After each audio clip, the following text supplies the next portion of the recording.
Hadis riwayat Imam Ahmad dengan sanad jayyid, innallaha yakrah adzal mu'minin. Sesungguhnya Allah sangat membenci siapapun yang menyakiti kaum mukminin. Menyakiti tadi apapun sifatnya, dari hal yang kecil sampai hal yang besar. Nggak boleh kita sakiti dia, teman-teman sekalian. Dia berbuat salah, mau dinasihatin, nasihatin yang baik. Memang nasihatin lillahi ta'ala. Jangan nasihati karena orang ini punya ketenaran lalu kemudian dinasihatin tujuannya supaya juga dia tenar misalnya. Itu apa? Nggak ada gunanya. Nasihat lillah. Para salaful ummah kalau menemukan ada kesalahan dari saudaranya, apa yang mereka bilang?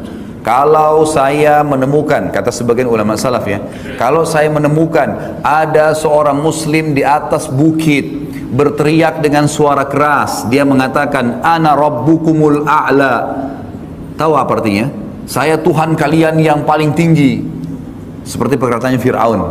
Kalau saya lihat seorang muslim di atas bukit teriak dengan suara keras, saya Tuhan kalian yang maha tinggi, maka saya akan berkata, saudaraku sedang membaca ayat. Saudaraku sedang membaca ayat, bukan dia mengaku Tuhan. Bayangin. Kalau ada di antara saudaraku muslim, di jenggotnya jelas-jelas dibasahi dengan khamr. Biasanya orang kalau minum tumpah di jenggotnya kalau jenggotnya panjang.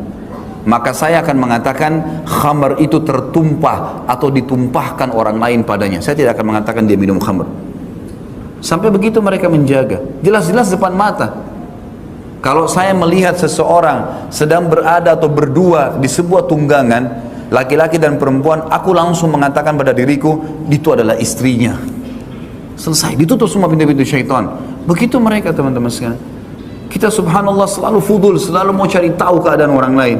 Mobilnya gelap, dituntun, dilihat. Cari tahu siapa di dalam. Hah? Ada kerjaan. Sedangkan kalau kelihatan saja langsung sangka baik, apalagi sengaja mencari-cari. Ya? Untuk apa ini teman-teman sekalian? Nggak boleh kan gitu. Jadi bayangkan mereka begitu ya, sampai khamar. Bagaimana kalau di mall sini misalnya orang lewat di sana ada karaoke? Kalau saya lewat depan situ kira-kira antum kira apa? Hah? Kalau orang yang pikirannya tidak benar, kayaknya Khalid Basanama dari masuk di dalam. Saya nggak pernah masuk. Jalannya memang lewat situ. Kalau pas lewat gimana? Mungkin saja. Bayangkan ya, khamr jelas di jenggotnya basah. Oh, itu ditumpahkan pada jenggotnya. Jalan satu tunggangan bersama perempuan. Oh, itu istrinya. Kecuali jelas-jelas kita tahu itu kemungkaran, wajib kita ingkar mungkar. Hukum zahirnya sangka baik. Hukum zahirnya sangka baik. Apa kata Nabi SAW?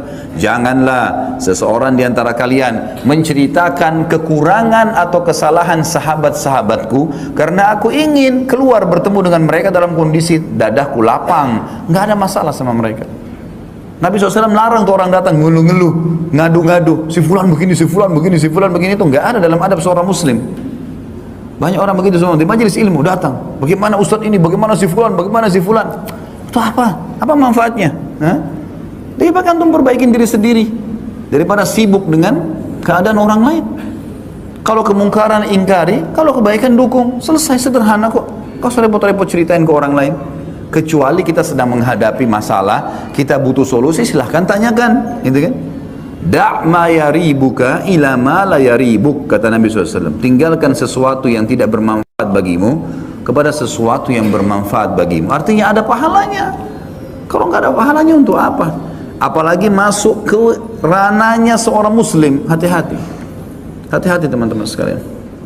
Antum di sini tinggal di apartemen. Mungkin banyak beragam macam model tetangga. Kita sangka baik teman-teman sekalian. Sangka baik sambil doakan. Kalau jelas-jelas kita tahu orang itu buruk, berzina, kita tahu dia, datang nasihatin. Tutupi aib itu. Siapa tahu dapat hidayah. Dari mana kita tahu? Bukankah banyak di antara kita yang hadir di sini teman-teman gara-gara dengar sebuah kisah orang soleh jadi baik? Bukankah kita bisa dengar sebuah ayat atau sebuah hadis kita jadi baik? Nah, itu penting kan? Nasihatin. Jadikan semua orang muslim yang belum faham agama, jangan tiba-tiba suudzon, sangka buruk dengan dia, atau tiba-tiba melaknatnya, atau apa saja, atau menganggap remehnya, padahal sebenarnya memang belum pernah sampai dakwah kepadanya. Belum pernah sampai dakwah kepadanya, gitu kan? Sebagian ulama salaf mengatakan, aku kalau sudah menasihatin saudaraku muslim, sementara dia belum bisa menerimanya dan berubah, maka aku akan merasa dirikulah yang salah dalam menasihatinya. Bukan orang lain dikatakan salah. Ini orang sudah kita nasihatin, kamu sholat itu wajib gini-gini. Dia nggak mau sholat. Maka apa perkataan ulama salaf dulu? Kalau saya sudah menasihatin seorang muslim dan dia belum berubah, aku akan berkata pada diriku sendiri kalau caraku atau retorikaku yang salah sehingga orang ini tidak menerimanya. Bukan orang lain langsung disalahkan. Orang itu sudah saya nasihatin, tidak usah nasihatin percuma, larang semua orang nasihatin. Hah? Orang buruk tuh, semua orang tahu buruk gara-gara dari dia. Padahal dia baru nasihatin sekali, ya? 2 kali, 3 kali, 100 kali. Nabi Nuh AS berdakwah 950 tahun, sabar, gitu kan? Harus begitu teman-teman sekalian. Harus sabar, jangan buru-buru, jangan tergesa-gesa. Ada orang tersentuh dengan sekali pertemuan, sekali nasihat, ada orang 2 kali, ada orang 7 kali, ada orang yang banyak. Saya pernah menasihatin seseorang, ini mungkin cerita sekitar mungkin 20 tahun yang lalu kali, gitu kan. Orang ini merokok, orang ini duduk dengan luar biasa gayanya. Pada saat saya berkunjung di kantornya dengan seperti ada sifat kesombongan gitu kan. Udahlah saya nasihatin saja, kemudian saya tinggalkan. Subhanallah, berjalan waktu, saya berpikir sudahlah mungkin orang ini memang kuasa Allah, kalau Allah mau kasih hidayah. Saya bertemu beberapa waktu terakhir, saya heran melihat orang ini berubah total. Mungkin baru ketemu sekitar mungkin 3-4 tahun yang lalu, saya lihat orang ini berubah total semuanya. Udah ke masjid, Masya Allah, sudah memelihara jenggot, sudah mulai ngikutin kajian-kajian sunnah, Masya Allah, gitu berubah. Jadi saya berpikir memang orang tidak mungkin sekali 2 kali atau mungkin tidak sehari 2 hari, mungkin seminggu dia renungi, mungkin ada kasus terjadi dalam hidupnya lalu dia mengingat nasihat kita. Allahu a'lam, kita nggak tahu. Guyonan ngejek orang lain, kadang ngejeknya ngejek fisik. Wah, ini kejem dah. Ngejek fisik tidak boleh, ngejek orang lain tidak boleh. Istighza, merendahkan binnas kepada manusia. Fahfad lisanaka minhu, jaga lidahmu jangan mengejek. Guyonan pun tidak boleh. Kamu tahu orang itu pendek, nggak perlu kau bilang pendek. Tapi yang itu dosa. Orang itu hitam, jangan disebut hitamnya. Orang itu sipit, jangan kau sebut sipitnya. Jangan biasa merendahkan orang lain. Guyonan-guyonan yang merendahkan itu adalah bukan akhlaknya orang yang mulia. Fil jiddi wal hazali, baik itu serius atau guyonan, jangan menyebut aib kekurangan orang, merendahkan orang. Fa innahu yuriku ma'al wajhi, sebab kalau orang guyonan yang merendahkan itu menjadikan hilang wibawanya, tidak terhormat lagi.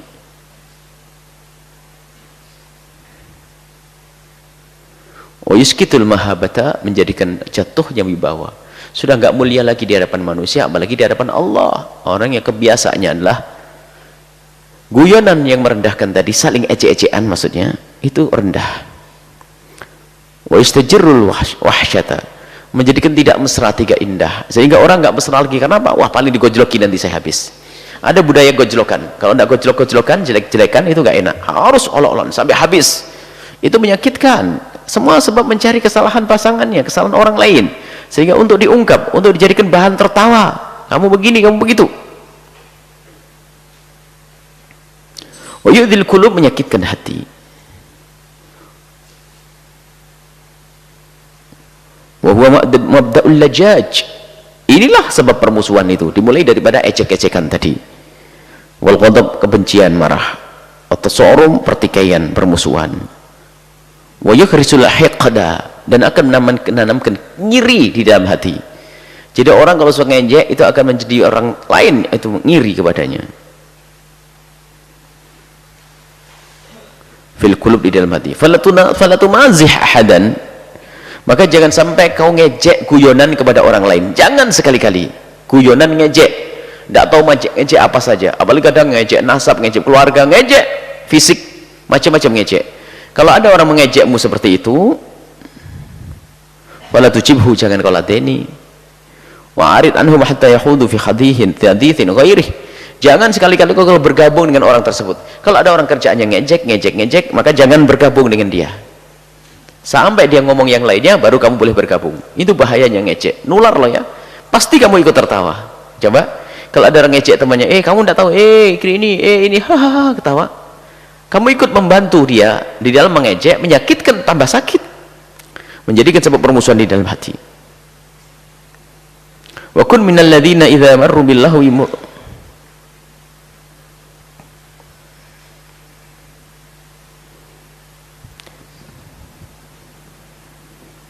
idza marru bil lahwi marru kirama. Jadi kalau melewati orang-orang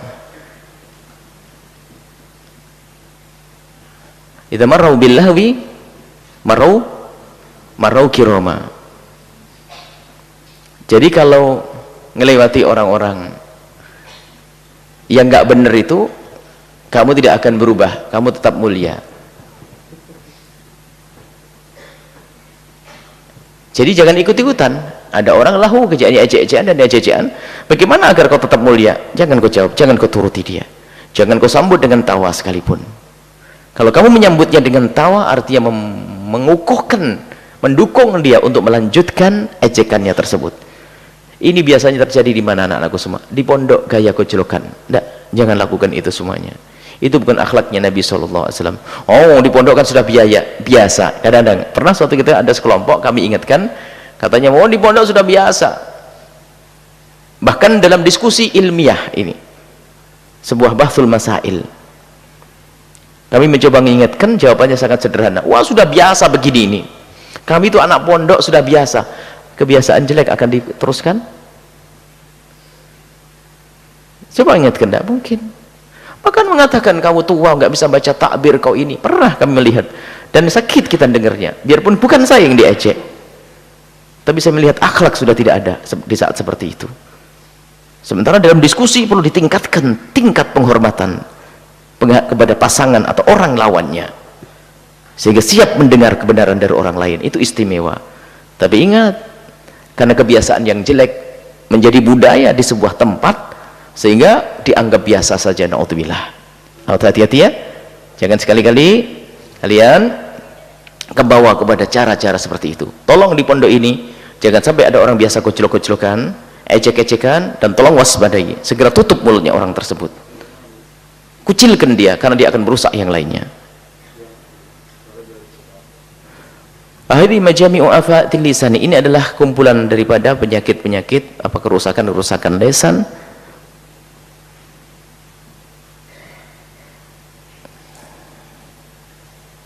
Wala yu'inuka alaihi illa al-aqzlatu. Tidak ada yang bisa membantumu kecuali uzlah, menjauh dari hiruk pikuk manusia. Repot ya urusan dengan manusia gitu. Agar bisa menjaga lidah kita, ya uzlah, jangan kumpul banyak orang. Mulazamatu samti, atau biasa menekuni diem, puasa diem, diem. Illa biqadri darurati, kalau mau ngomong hanya sekedarnya saja, darurat. Fakat kan Abu Bakar As-Siddiq radhiyallahu ta'ala anhu, ada kisah Abu Bakar As-Siddiq itu, kana yad'u hajaran fi fihi, meletakkan batu di mulutnya agar sadar. Batu. Kenapa letakkan batu di situ? Ya, untuk berlatih agar lidahku tidak ngomong asal. Liyamna'ahu dzalika minal kalami bighairi daruratin, agar lidahnya itu tidak ngomong kecuali darurat. Dijaga lidahnya. Itu siapa? Abu Bakar. Wa yushiru ila lisani, agar dia tidak ngomong asal. Wa yaqulu, sambil berkata, hadzal ladzi awradanil mawarid, inilah yang menjadikan aku itu sampai kepada pala petaka. Mawarid itu adalah petaka-petaka yang banyak. Ini loh, gara-gara ini aku punya masalah besar nih. Gara-gara mulutku ini aku punya masalah besar. Mawarid, bencana-bencana. Fahtaris minhu, maka dari itu jagalah lidahmu. Bijuhdika, dengan sungguh-sungguh. Fa innahu aqwa asbabi halakika fid dunya wal akhirah, sebab yang namanya lidah itu sebab yang paling kuat yang menghancurkanmu di dunia dan di akhirat. Baik, 3 hal yang bisa kita ambil pada kesempatan ini. Yang pertama, jangan biasa mengutuk siapapun. Bahkan kalau engkau tidak mengutuk iblis pun tidak dosa. Bahkan iblis pun nggak perlu kita sibuk mengutuk iblis, lebih baik berzikir, nggak ada pahalanya mengutuk. Yang kedua, jangan mendoakan orang lain dengan doa yang jelek dalam keadaan apapun. Harus sadar kalau itu umat Nabi Muhammad, jangan-jangan dia tidak pantas didoakan, lalu doa itu kembali kepada kita, rugilah kita. Ini akhlak yang mulia. Yang ketiga, tolong khususnya anak santri, jangan biasa dengan guyonan-guyonan, keculukan-keculukan, merendahkan orang lain ya. Awas, jangan biasakan lagi. Yang mendengar ada keculukan-keculukan, anak kecil sampai kandung pada kita, saya dibilang begini, dibilang begitu. Anak-anak kecil, anak kecil akan meniru yang gede biasa gojlok, maka anak kecil gojlok, mengejek. Jangan lakukan itu semuanya. karena itu menyakitkan hati, menjadi sebab permusuhan, dan itu bukan akhlaknya baginda Nabi